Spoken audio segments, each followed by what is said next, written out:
Hi, everybody. For this Saturday morning um, cartoon nostalgia, we're going to do things a little bit different. This time, it's not really a Saturday morning cartoon, although I think some of the episodes initially may have shown up. But I know the commercial showed up on Saturday mornings. But since I'm working on my Storm Shadow cosplay for the end of this month, I decided I'm going to go through the original Sunbow Marvel Productions series and just look at all of Storm Shadow's appearances, which were voiced by the voice actors I'll be getting to see at the end of this month, and just look and see. Might get some notes about what to do for my cosplay and otherwise, but we're just going to take a look at Storm Shadow. So his initial appearance is actually, I think you can find it on YouTube, but it was actually a commercial for the toys that season. He wasn't in the first round of toys, but he was in about the second round of toys that they released. His first action figure was released in 1984, and anyway, the very first time we see him, other than in commercial, was in the second G.I. Joe miniseries called The Revenge of Cobra. Of course, the first G.I. Joe miniseries that introduced us to the concept and everything was called The Mass Device, and of course, they had the little MacGuffin of the elements to run the mass device, and G.I. Joe and Cobra were both struggling to get in an arms race to get the stuff. Well, then in the opening intro for The Revenge of Cobra, they have it's almost like an introduction to all the new characters, and we just see like barely even a second and a half of Storm Shadow after some characters are knocked out of the way, and here comes Storm Shadow, and he appears just long enough to underhandedly throw a couple of shuriken, and then it's very interesting because they didn't play this out as being the big rivalry, but Snake Eyes flies in behind him on one of the G.I. Joe gliders and takes him out in that one little segment in the opening for The Revenge of Cobra. So Storm Shadow makes an attack with a couple of shuriken, and Snake Eyes attacks him. But what we're going to find out is it's very interesting that they didn't actually make Snake Eyes Storm Shadow's rival at the outset of the whole series there. And so anyway, we'll see some more of that as we go along. The first time we see Storm Shadow really in his own is in the first episode, and he is shown next to Destro, and Destro just sort of orders him around to raise the temple. Still, we've heard nothing of Storm Shadow's voice yet, but he pulls the switch to raise the temple out of the sands of the desert. And it's kind of an odd scene because I'm like, a ninja is the best person to be operating your temple. And then he just sort of sits there. It's also odd because he's there with Destro, because a lot of times Storm Shadow is portrayed as the kind of personal guard of Cobra Commander.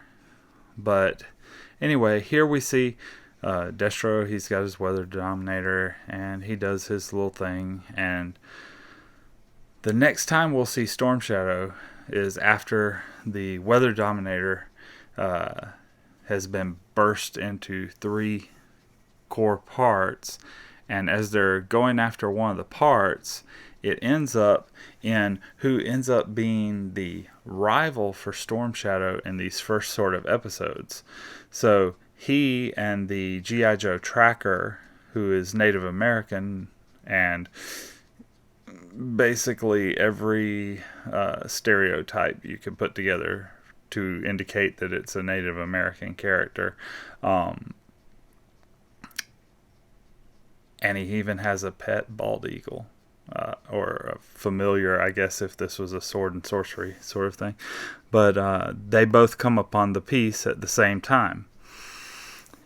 Spirit is retrieving it from the river before it falls over the waterfall. And about this time, then Storm Shadow says his first lines. Throws shuriken, Spirit catches it. Or Freedom catches it, rather.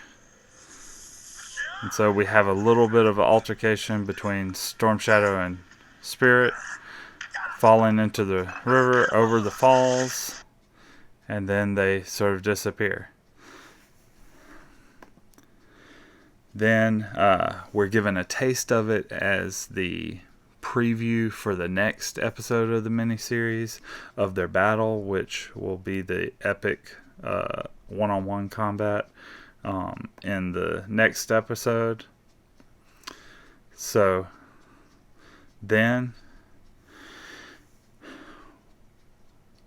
we basically find them both pull the piece out of the water, the underground stream, and they do a sign of respect, and they begin combat over the piece. And you could see they are obviously, well-matched pair. But this is the rival that they set up for us in the first sort of episodes of G.I. Joe, where Storm Shadow appears. And then we have the epic both throwing the punch. Then they determine there's too little air to continue in combat. And so they think that they're either going to die by lack of oxygen, but it's either going to be because the floodwaters coming in will drown them, or they can't breathe. So they decide to meditate on the predicament, and Spirit comes up with the solution. Storm Shadow is rather hopeless and dark about it. So they decide to get under the piece and go with the flow of the stream, hoping that there will be basically a water spout exit.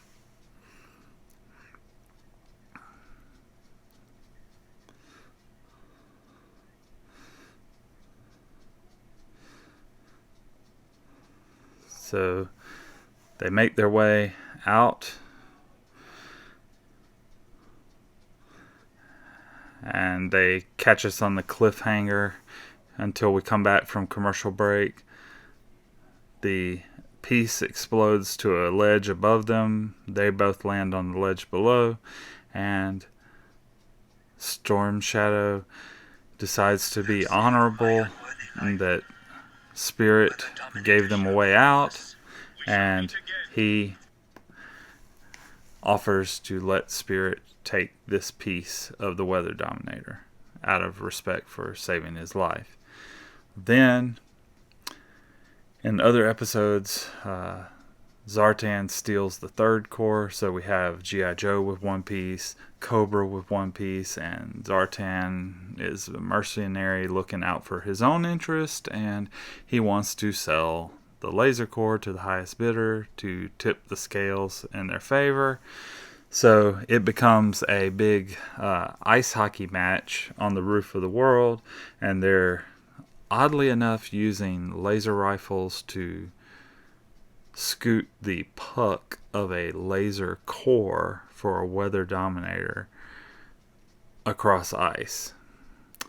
Just not sure that that's a good idea.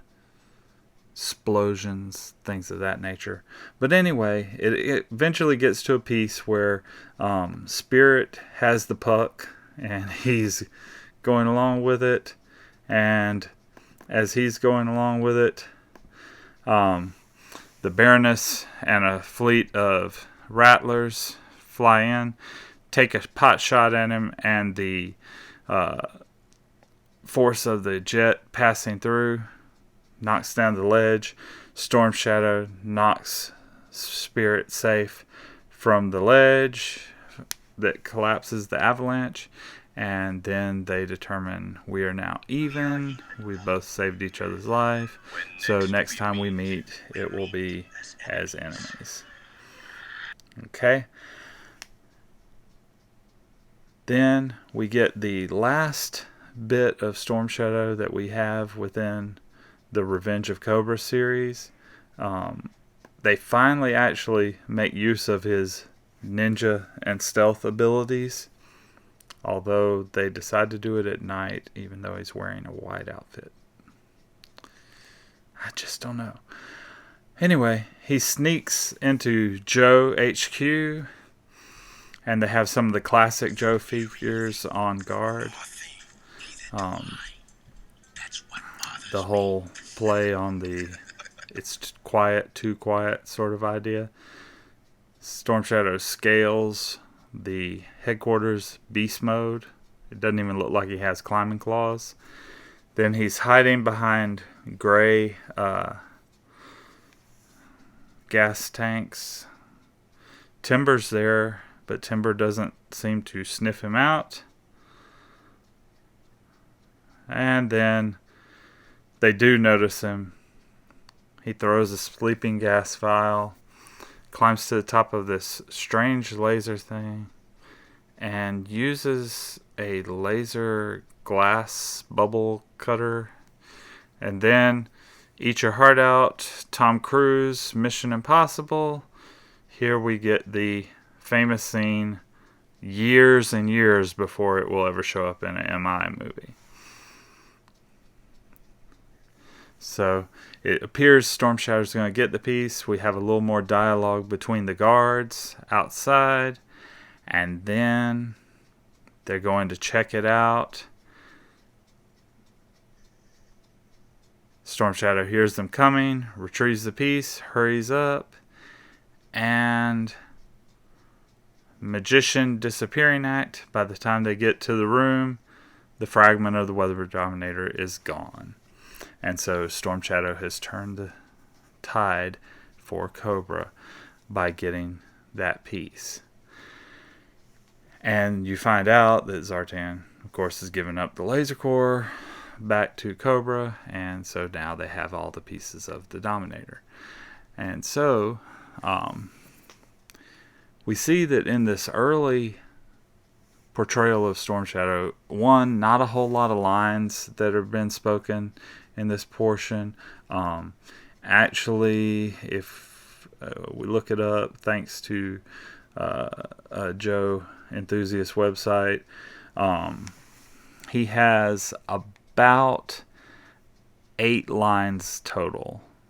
There are 3 appearances that are completely silent, and he has like about 8 lines, and those actually only show up in 2 of the episodes. Mostly when he is facing off against Spirit, and when he saves Spirit at the roof of the world. And so they had set this up of combat between the Native American tracker and the kind of Japanese American, if you read his file card, but from a long line of assassins. And so that pretty much wraps up Storm Shadow in this early bit. He's a cool character, but they gave him a hard go to get started. And even though they give a nod to the idea that he would face off against Snake Eyes, he actually doesn't really ever materialize as that rivalry that we are so used to and look forward to nowadays. So it's kind of interesting. I did see a couple of little cosplay nods that I could pick up. And so, anyway, till next time, keep it PG.